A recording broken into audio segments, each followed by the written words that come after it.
2025. This is HOA Today. HOA Today is brought to you by Zayuk. Zayuk is a company that provides smart property tools. That includes an inspection service, a software that you can log your payments, transactions, contracts, work orders, and also the results of your inspections, so you can turn your reserve study into a living reserve study that's used and referenced constantly within the context of your homeowner association. That includes meetings, work orders, ticketing, various other items that may come into play within a homeowner association and homeowner association operations. In this podcast, we generally go over current events. In the HOA space, it's very broad, and so we'll do that now. Okay. Georgia homeowner woke up to a group of men hacking down her healthy tree over nuisance, seeds falling on neighbor's yard. This is a Reddit post. Very often on Reddit, you have entire communities that are about trashing their HOAs. And it's understandable. HOAs are stressful organizations to be a part of. You just purchased a home and now someone's telling you how you can and can't function within that home, the standards of which you can live by. In this post on Reddit, one HOA tried to cut down this owner's tree. The crew arrived and started sawing into the tree. She was never asked to trim or remove. She told the crew to stop, and then she called the police. Wow. They cut the branches. Wow. And this post quickly drew attention.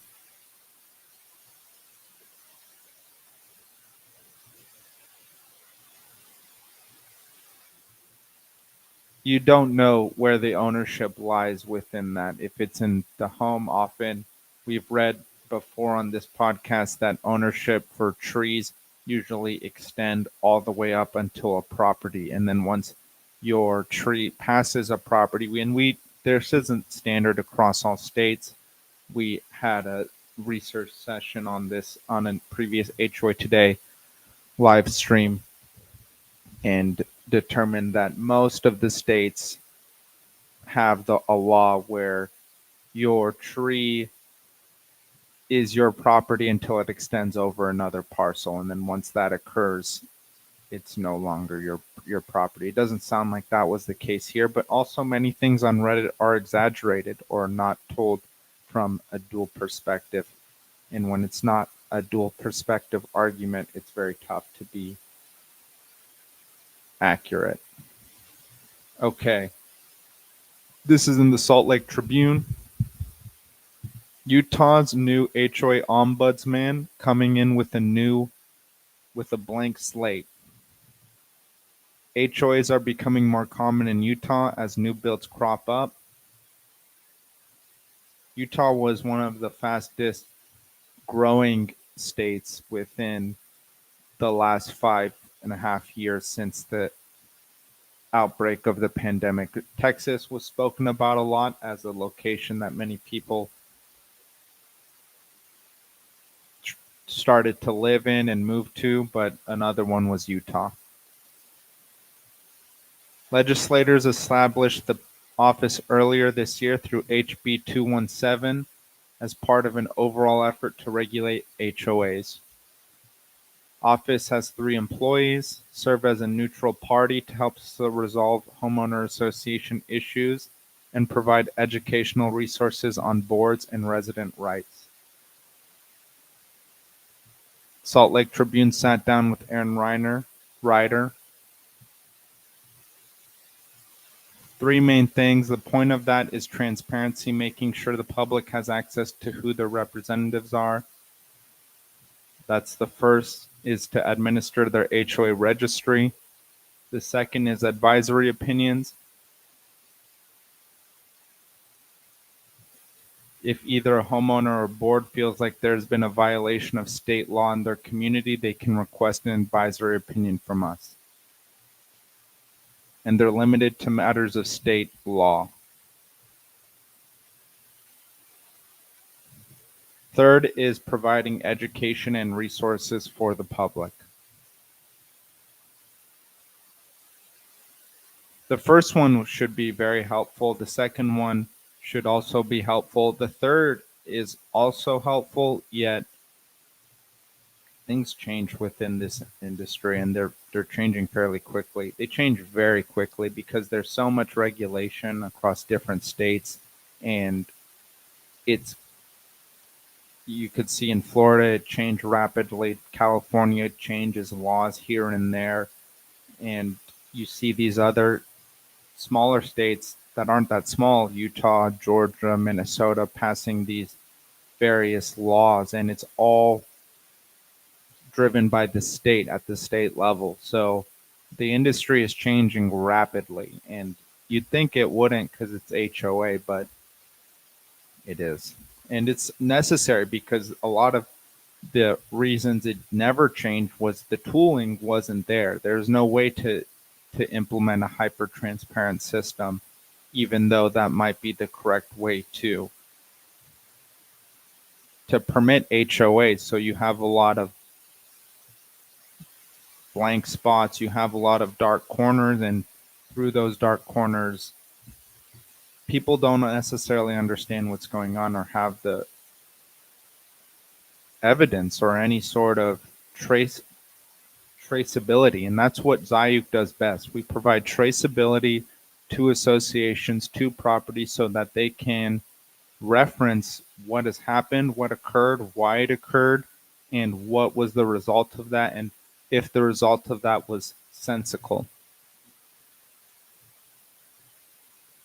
Why is it important? So this is to continue for homeowners and their community associations to have a good working relationship.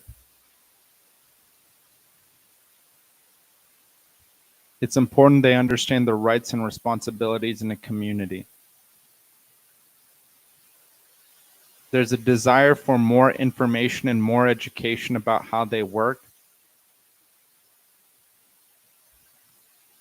And I've heard this from various HOA residents. They do want to understand. They just don't have the tools necessary to make it happen quickly. And there needs to be, and that's why you see government stepping into the roles here, because it's becoming an issue with insurance and dues, and again, a hyper transparent environment. We're no longer, I have another podcast, Information Security Now, and in Information Security Now, we constantly speak about the lack of privacy in the world today. There's very little privacy in the world today, and that is the truth in the case of business operations as well. There's less privacy than there used to be, and especially with these nonprofit organizations such as HOAs, there's expected to be very little transparency,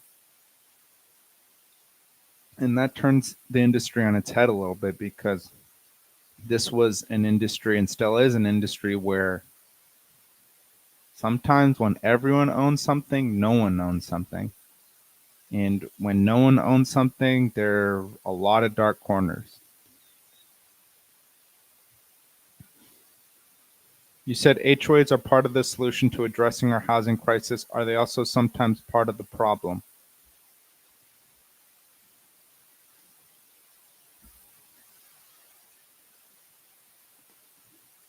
If you're building in a new area, take Eagle Mountain, there was nothing there.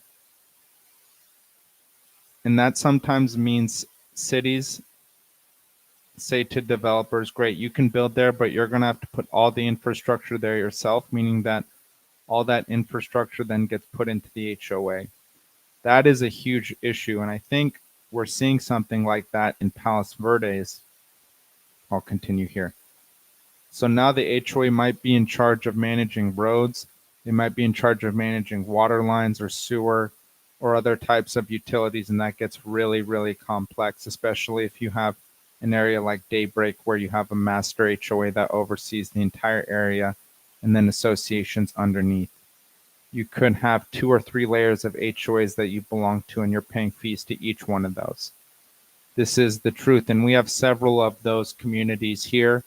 We have a massive one. We have several massive ones in Coronado. But the ownership of infrastructure, and it's becoming a huge issue for those communities actually, and in Coronado as well, because as the tide rises, that affects their homes. That affects the infrastructure of everything that they live on. Some of these massive associations. So, and Coronado is one of the most vulnerable and susceptible places in San Diego to rising tide. It almost has no elevation as an island. I don't even know if it was. I'm not going to get into it. I was going to say I don't know if it was actually a natural island or man-made, but it has zero elevation and it almost is all at sea level or something close. And so you have these massive associations where people own homes in a group right on the water, and that is projected to be below sea level in a few years.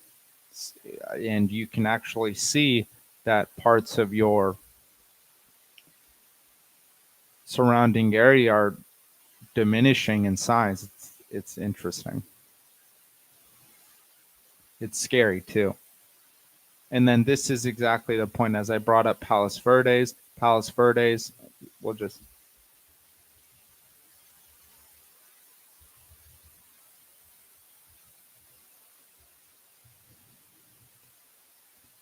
has had very huge. So even here, there's this article from last year. Is a 1976 drainage plan to blame for 2023 Rolling Hills Estates landslide? And this is a homeowner's lawsuit that says yes. And SoCal shuts off gas to 135 Rancho Palos Verdes homes indefinitely. There is something nice to living in a more remote area, in a more off the beaten path area, but it's expensive too. It has its own costs when you have to travel farther away to get your basic necessities, or you have to develop this infrastructure and plan for it. And we've spoken about this as well, this balance between homeowner associations and their local ordinances in maintaining the surrounding areas for that association. Or usually it's the maintaining the surrounding area for the association, whether that be drainage, gas, landscaping. Here in California, landscaping is huge. In Hawaii, it's huge because of the fire issues we face, because dry brush in excess can create an environment where an HOA is susceptible to fire.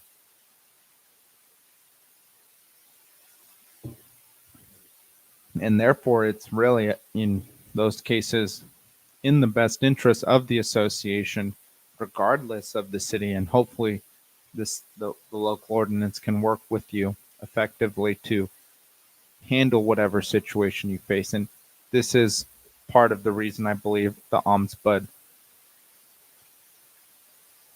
person or ombudsman office in Utah as well as Minnesota has been developed.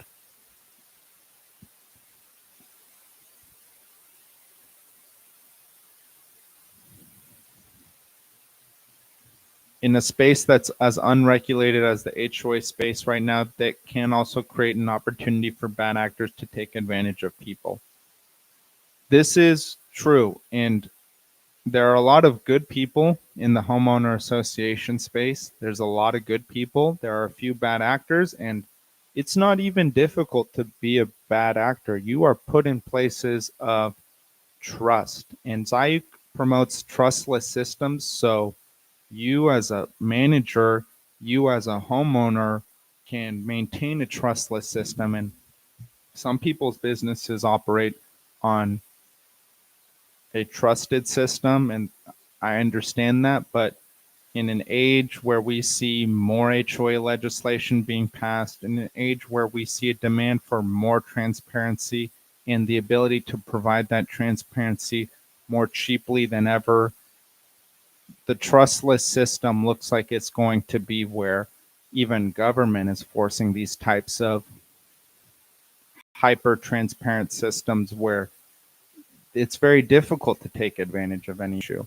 But again, she's not incorrect. There are locations and certain entities that can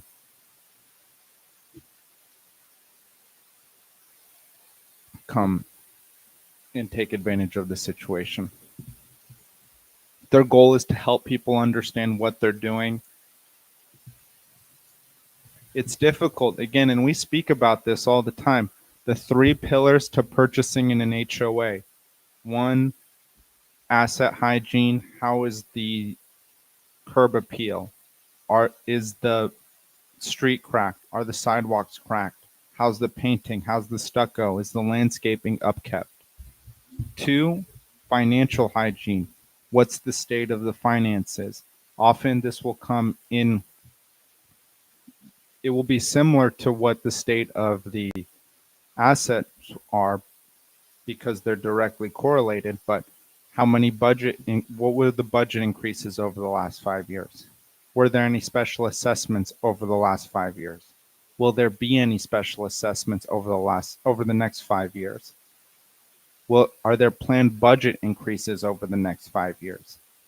Are there any projected big projects, construction projects, roofing, balconies, asphalt, foundational work that are needed in the next 5 to 10 years?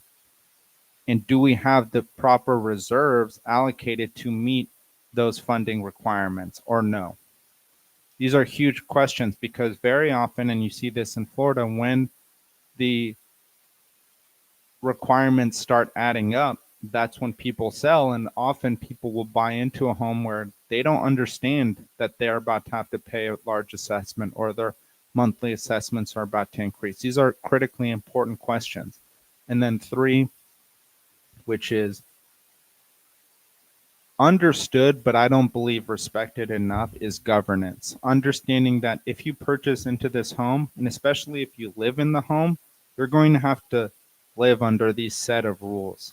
And many people don't respect that enough before they purchase into their home, and then they purchase, and then very often a governance item is the biggest issue that they have. And it's not easy to understand governance in a community. Most people don't even care. They're just like, this is a home in my vicinity that I need it to be in. It's a good price for me. And that's as much consideration as they put into it. But understanding governance, especially when that's your property, is critically important to making sure that the investment and the purchase you're making is worth it for you. Okay, so we'll continue from the Utah Ombudsman Office.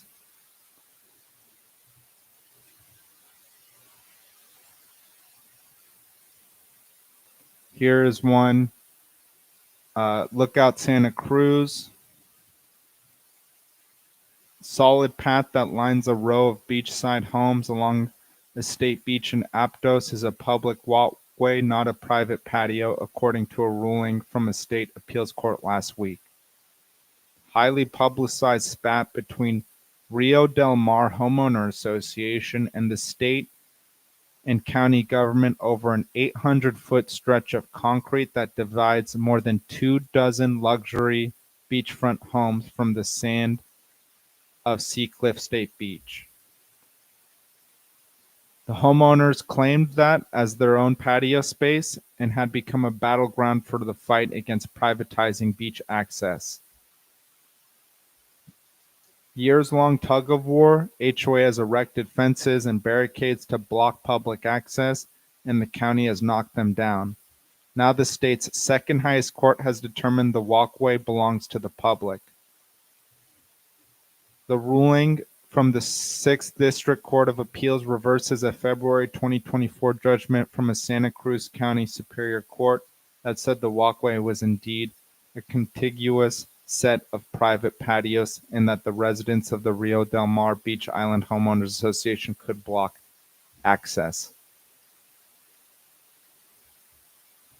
Acknowledged the magnitude of the decision, but stopped short of ordering any action to be taken, such as demolition of the existing fences or walkway. Quote, we recognize the significant impact of our decision on the substantial resources into we may occur to alleviate that impact. Turn to on a critical piece of evidence brought by the county as well as some bureaucratic oversight that benefited the local government. Focused in part on the fact that in 1928, Peninsula Properties Company, the original developer of the land, offered to give this strip of land that is now the walkway to the county, but the county government rejected it. The homeowner association used this fact to show that the public never owned the land. However, the county brought evidence that proved the local government had accepted the land dedication the following year in 1929, as recorded in an arcane public file known as Volume 160 of the county's General Index of Recorded Documents. Wow. In 1953, records show that the County Board of Supervisors relinquished its interest in the property when lawmakers voted to approve the road commissioner's recommendation that the county abandon the walkway.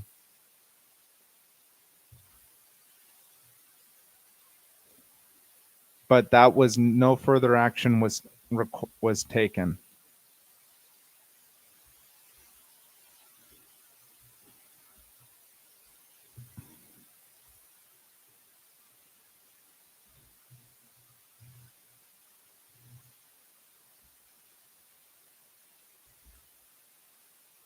HOA is unsure whether it'll appeal. It's got to be a heavy cost on that HOA for their attorney fees. Heavy cost. In California, we take beach access super. It's a really important, and it's a great luxury for all Californians and all people that visit that there are no private beaches.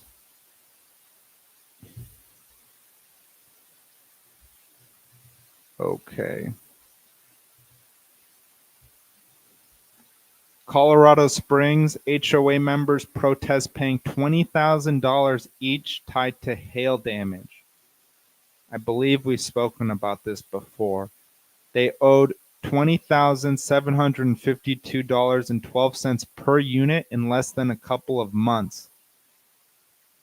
They received a letter from an attorney on behalf of the HOA, a loss assessment tied to a hailstorm that happened on or around August 1.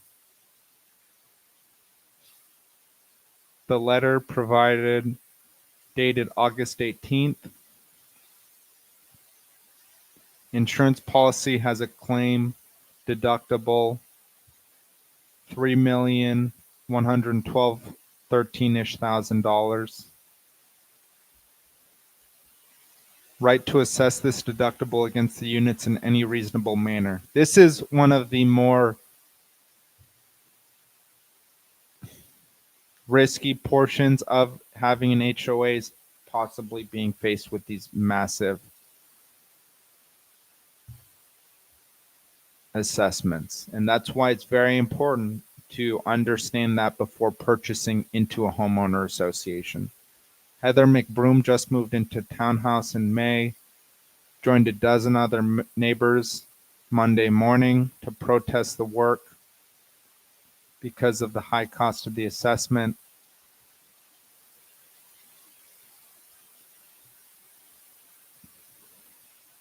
Apparently, their declaration stated cap for a loss assessment is $10,000.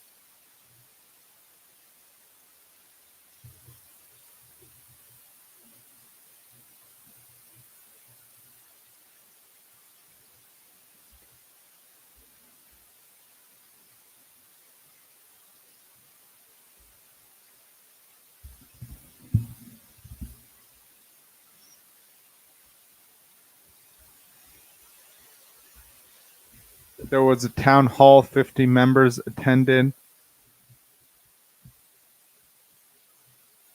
That's a very difficult situation.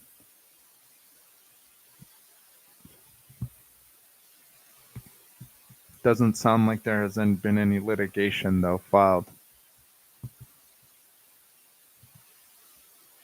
Just protests.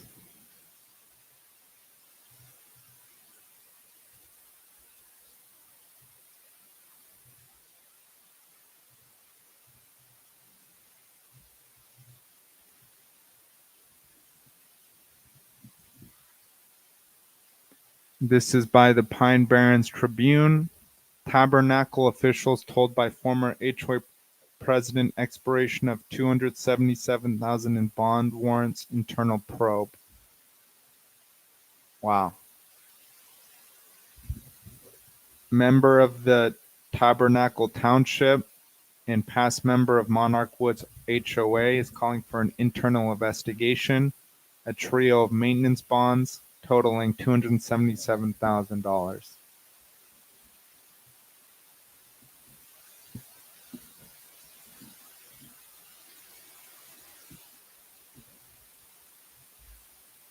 They were allowed to expire prior to an outstanding punch list of items being completed.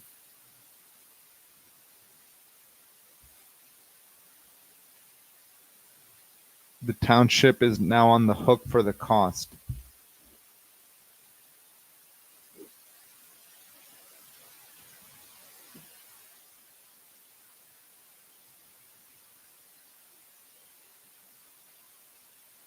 And it seems like she's arguing that she'd been on the board, this individual, and years of negligence led to the bond being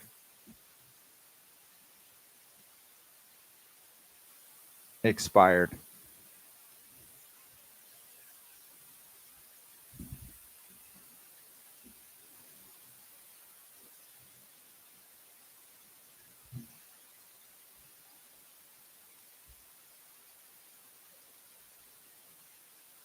This is a complicated situation.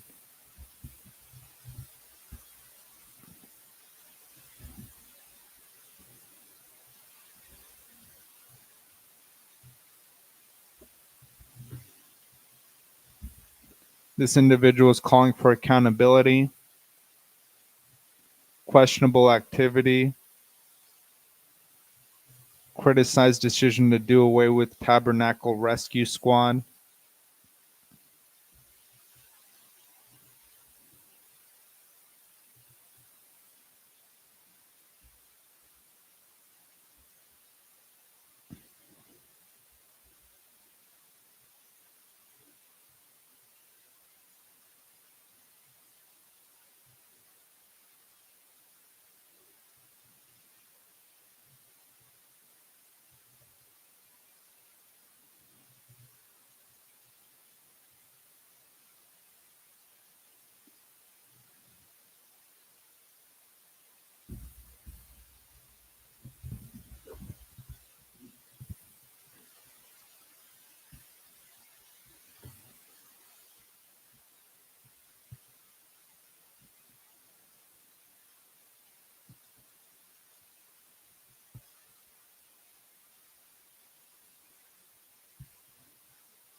Apparently, action taken by the board had become completely mute.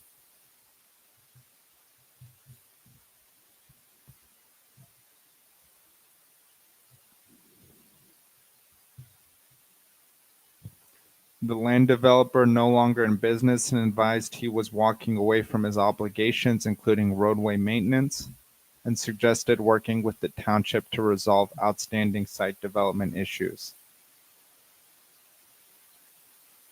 Homeowners Association emailed the then township engineer, not asking them to not release the bond.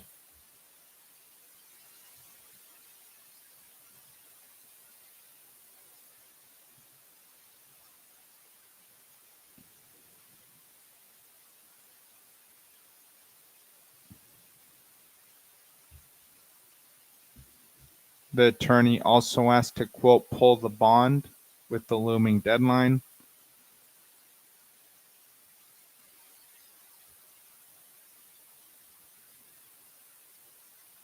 Former president, no longer with the board, actively engaged, attended a township committee meeting last year.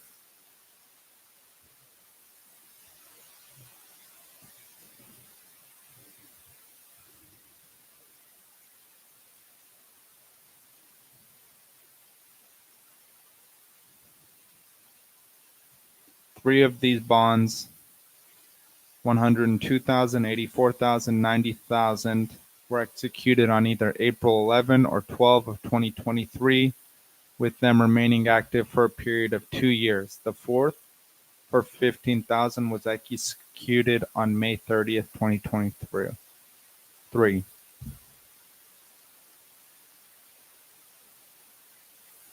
It is apparent that the committee township erroneously believed all four bonds were to expire on May 22 this year, which led to a lapse believing it was officials just being incompetent. Sidetracked by a variety of issues, including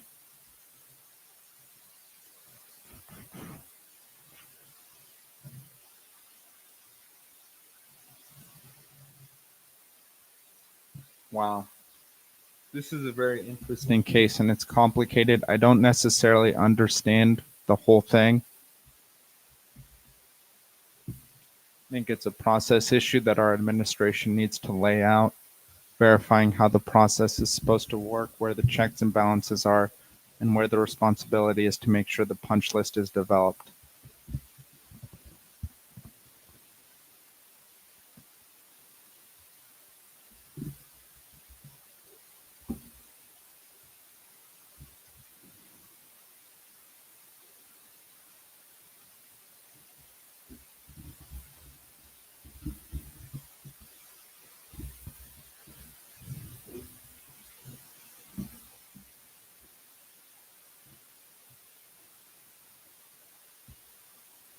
Outstanding punch list items include repair cracking asphalt in several locations, replace broken curb in cul-de-sac, repair low area at inlet in Grand 22 and 12, seal asphalt at driveway aprons front and back, replace spalling concrete at mailbox pad, repair animal burrows in berms at basin, stabilize area around perimeter of basin, reset stop signs.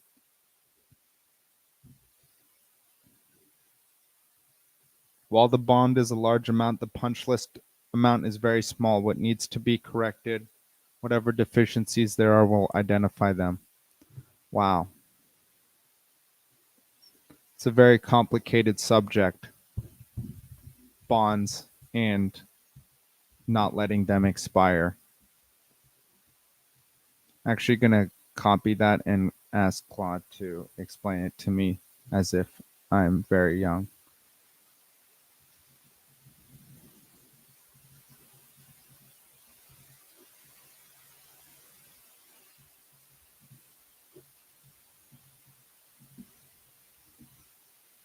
So I just copied and pasted that whole thing and now I'm asking the main problem. A housing development called Monarch Woods had $277,000 in maintenance bonds, basically security deposits that were supposed to ensure the developer finished all work. These bonds expired in April 2025 before the work was completed, meaning taxpayers are now stuck paying for repairs instead of using that bond money.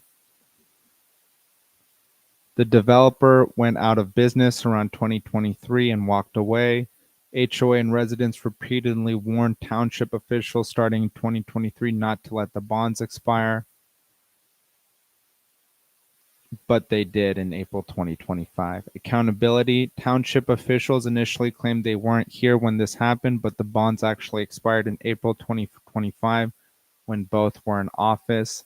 After being called out, the mayor admitted it happened on their watch and expressed regret.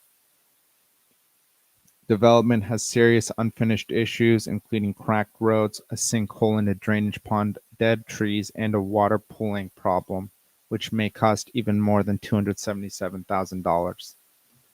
Wow. That was a great explanation by Claude. So they had a bond, maintenance bond for developer to handle a bunch of issues. That developer walked away, and the new township officials did not. Why did they?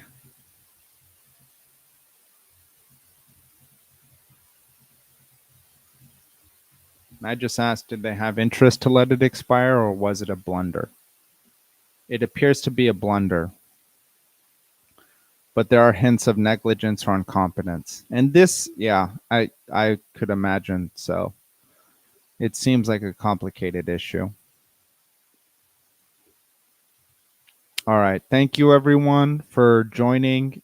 Remember, this live stream was brought to you by HOA Today. I'm sorry, it's live stream HOA Today was brought to you by Zayu Smart Property System, smart property inspections to give you a fully encompassing tool to do your work, to coordinate with your fellow residents, with your tenants, with your managers, with your stakeholders, to store these information and have a repository for it to be referenced in the future.